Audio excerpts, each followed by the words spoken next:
maafkan. Baik, Assalamualaikum warahmatullahi wabarakatuh. Kami dari kelompok 7 akan mempresentasikan hasil diskusi kami. Materi kami berjudul Sumber Daya Alam dan Energi Daya Dukung SDA. Pertama, kita akan memperkenalkan anggota kelompok kami. Yang pertama ada Putri Maharani Asrul, yang kedua ada Citra Nabila, dan yang ketiga ada Sri Nurmawadah.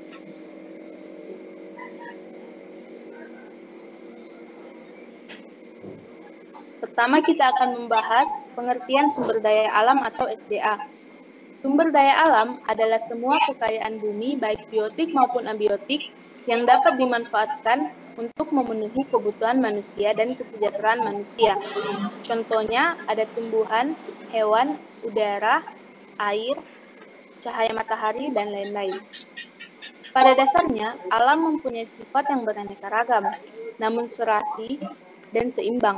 Oleh karena itu, perlindungan alam harus terus dilakukan untuk menjaga keserasian tersebut. Semua kekayaan alam yang ada di bumi ini, baik biotik maupun abiotik, yang dapat dimanfaatkan untuk kesejahteraan manusia merupakan sumber daya alam. Tumbuhan, hewan, manusia, dan mikroba merupakan sumber daya alam hayati, sedangkan faktor abiotik lainnya merupakan sumber daya alam non-hayati. Pemanfaatan sumber daya alam harus diikuti dengan pemeliharaan dan pelestarian, karena sumber daya alam ini bersifat terbatas.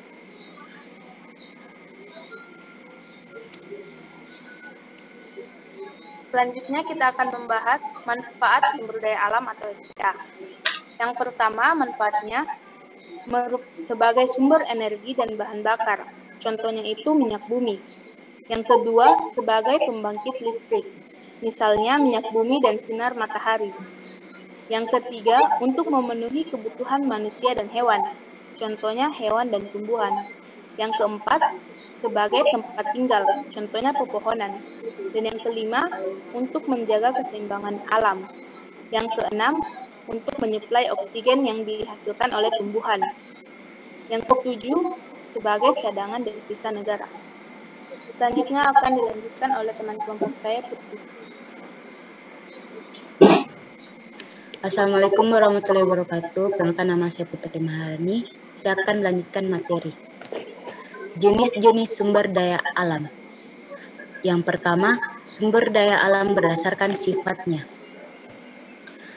Sumber daya alam yang dapat diperbaharui adalah sumber daya alam yang tidak akan pernah habis.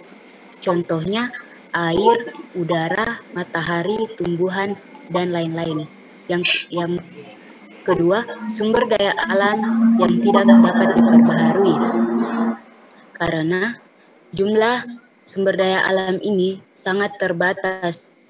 Hal ini adalah proses pembentukannya membutuhkan waktu yang sangat lama. Contohnya bahan galian, minyak bumi, dan barang tambang.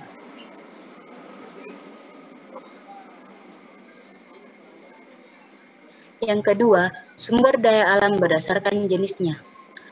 Sumber daya alam hayati atau biotik adalah sumber daya alam yang berasal dari makhluk hidup, yaitu hewan dan tumbuh-tumbuhan.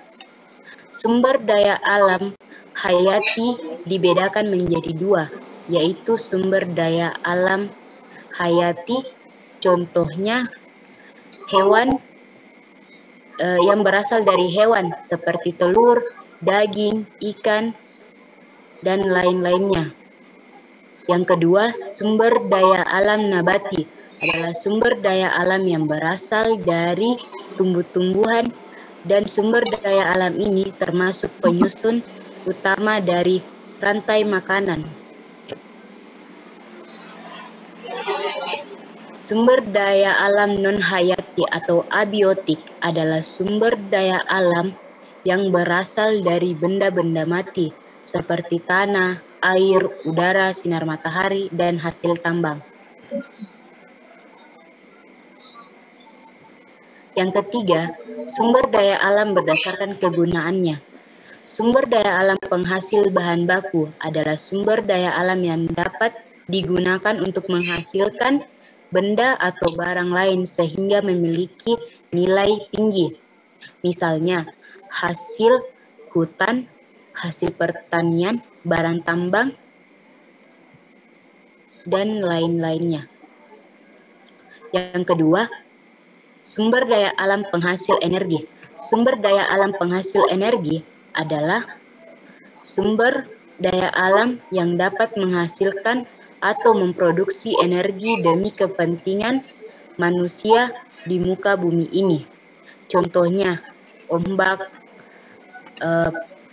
panas bumi, arus air, sungai, sinar matahari, minyak bumi, gas bumi,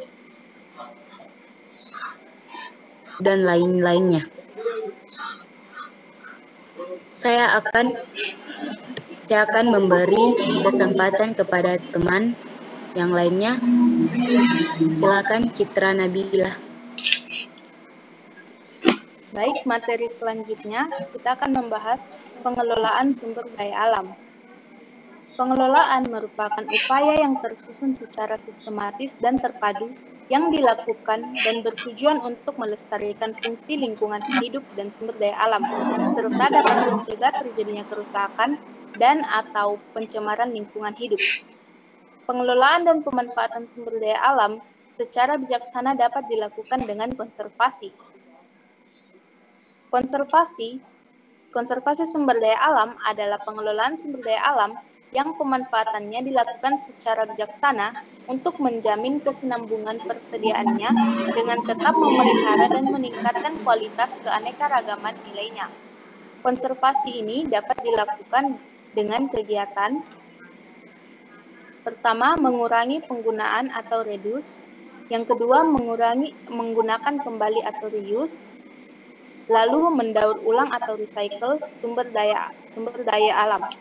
Selanjutnya, pemanfaatan secara lestari sumber daya alam hayati dan ekosistemnya, dan melindungi sistem penyangga kehidupan.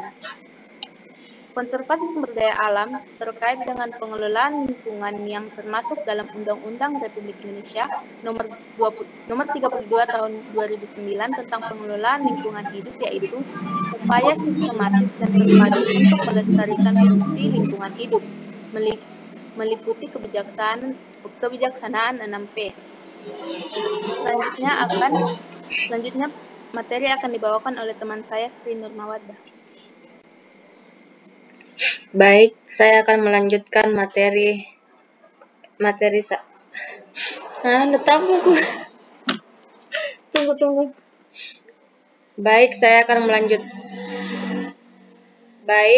melanjutkan materi yang dibawakan oleh teman saya tadi, yaitu daya dukung lingkungan.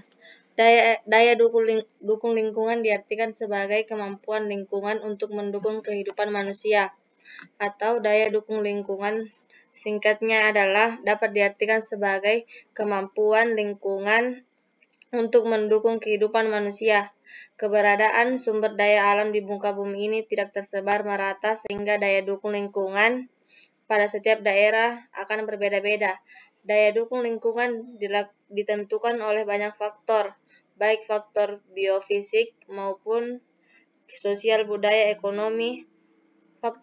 Daya dukung lingkungan ditentukan oleh banyak faktor, baik faktor biofisik maupun sosial, budaya, ekonomi. Faktor-faktor yang menentukan daya dukung lingkungan adalah sebagai berikut, yaitu ketersediaan bahan baku, ketersediaan energi, akumulasi limbah dari produk dan cara pembuangannya, dan interaksi antar makhluk hidup yang ada.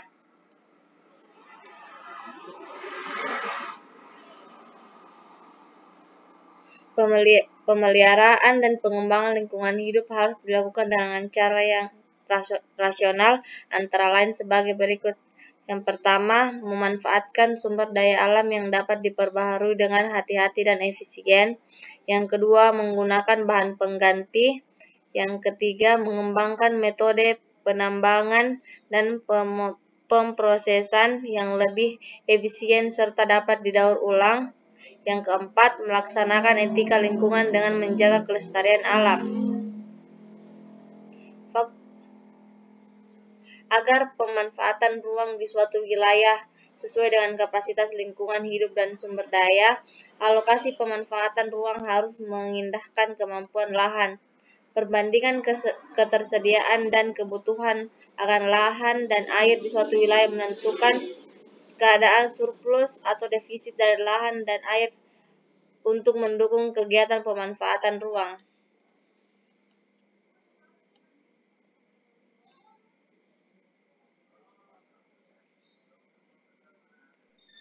Baik, sekian dari kelompok kami. Terima kasih atas perhatiannya. Wassalamualaikum warahmatullahi wabarakatuh.